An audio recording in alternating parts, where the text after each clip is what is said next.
நான் தானே பாரிஜாத பூந்தேனே கல்வி போல் காதலை கற்றுத்தர வந்தேனே கற்றுக்கொடு கண்ணாலே தன்னிமையில் உன்னாலே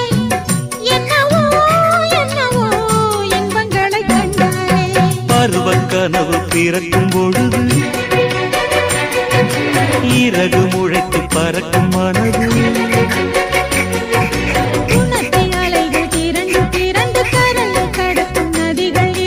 இமைதானே கண்ணை சேர்ந்தது எந்தன் இளநெஞ்சம் உன்னை சேர்ந்தது செம்பருத்தி செம்பருத்தி பூவை போல பெண்ணொருத்தி